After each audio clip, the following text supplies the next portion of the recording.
राधा रानी सुखदेव जी से कहती है, सुखदेव तुम धरती पर जाओ और धरती पर जाकर जो लोग प्रभु के पथ से च्युत हो गए हैं उन्हें पुनः प्रभु के पथ पर लाओ, उन्हें पुनः प्रभु के पथ पर लाओ। सुखदेव जी राधा रानी से कहते हैं, हे देवी क्षमा कीजिएगा, मैं पृथ्वी पर नहीं जाऊंगा। क्यों नहीं जाऊंगा? क्योंकि पृथ्वी पर यदि मैं जाऊंगा तो मुझे चारों ओर से माया घेर लेगी, चारों ओर से माया घेर लेगी और फिर कहीं मैं भी आपके पथ से च्युत ना हो जाऊं, इसीलिए मैं पृथ्वी पर नहीं जाऊंगा।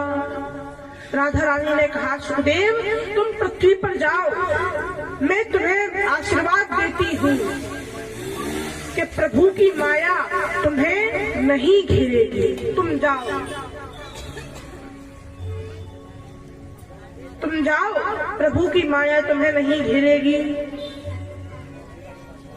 बाकी जो जीव धरती पर जन्म लेते हैं, जन्म लेते ही उन्हें माया घेर लेती है, जिससे सांसारिक प्रपंचों में पड़ जाते हैं। लेकिन मेरा तुम्हें आशीर्वाद है कि तुम्हें माया नहीं घेरेगी।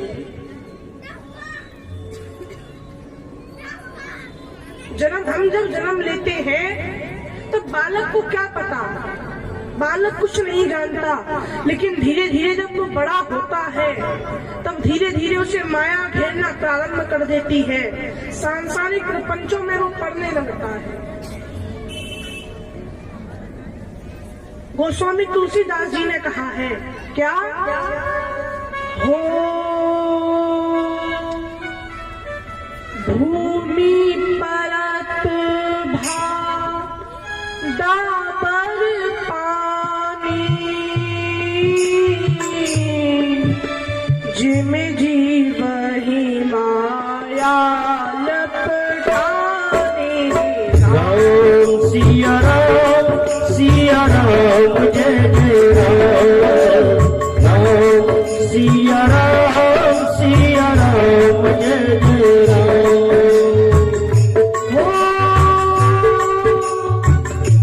भूमि परत डाबर पानी, जिम जीव ही माया लपटानी। राम सिया राम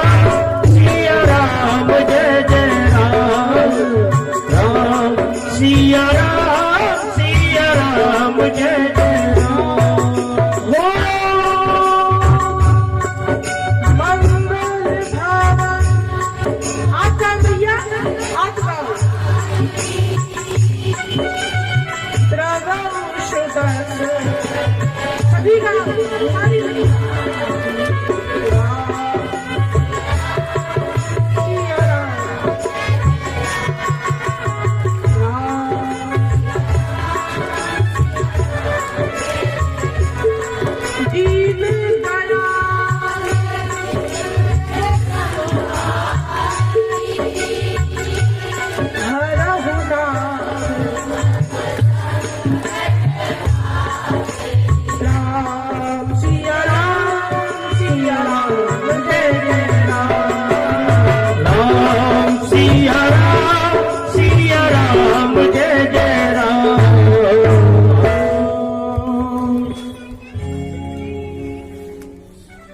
सब लोगों को माया घेर लेती है।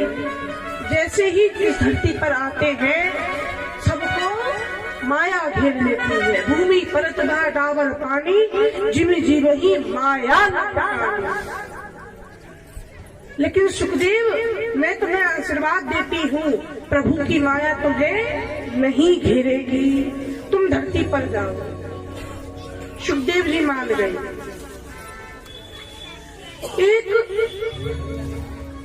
शुक जोड़े के यहाँ, तोते के यहाँ सुखदेव जी ने अंडे के रूप में अवतरित हुए। सुखदेव जी अंडे के रूप में अवतरित हुए तो पर्वतों पर ठंडी ठंडी सर्द हवाएं चलने से वो जो अंडा था अंडा फूट गया।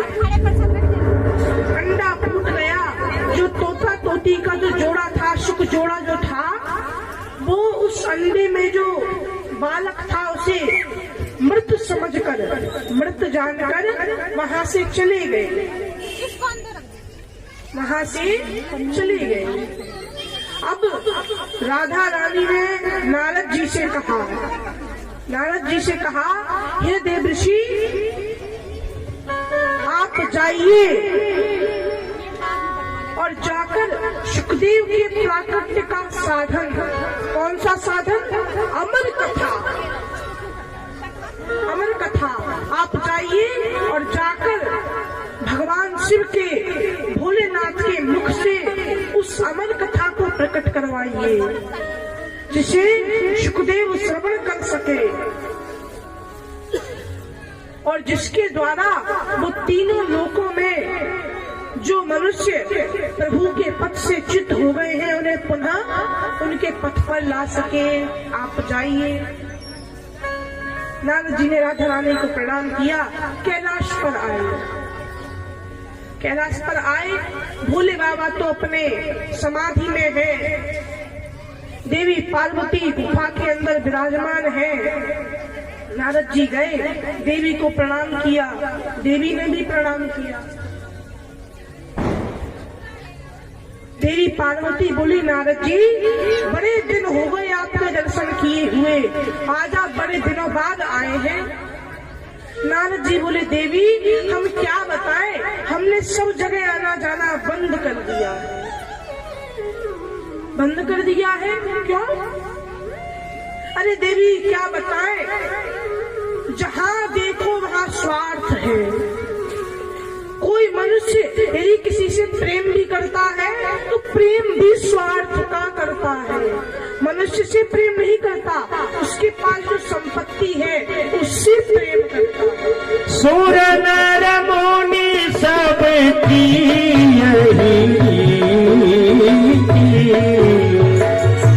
सुर नर मुनि सब की यही रीति, सुर नर मुनि सब की यही रीति, स्वागत लागे करे सबकी,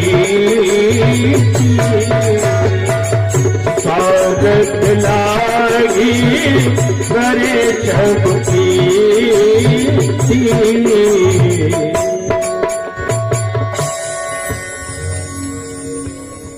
नारद जी बोले, देवी सभी स्वार्थी हो गए हैं, इसीलिए हमने सब जगह आना जाना बंद कर दिया है। देवी पार्वती बोली, लेकिन नारद जी मेरे और प्रभु के, यानी भोले बाबा के, मेरे और प्रभु के बीच में कोई स्वार्थ नहीं है। देखिए उन्होंने मुझे अपना गुरु मंत्र भी बता रखा है, गुरु मंत्र मुझे बता रखा है।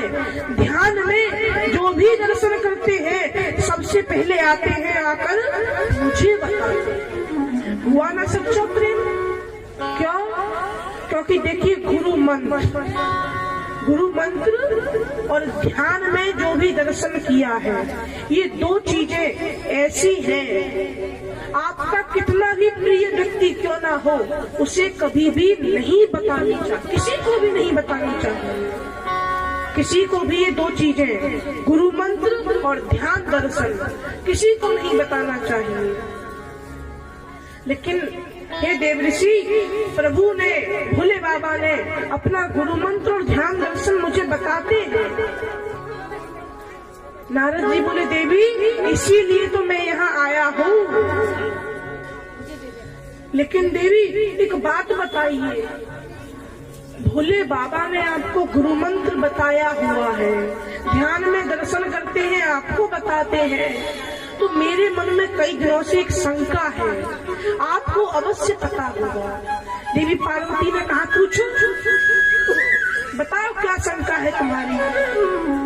नारद जी बोले, देवी शंका ये है कि भोले बाबा अपने गले में जो मुंडों की माला पहनते हैं ना, वो माला क्यों पहनते हैं और और उसमें जो मुंड लगे हैं वो मुंड किसके?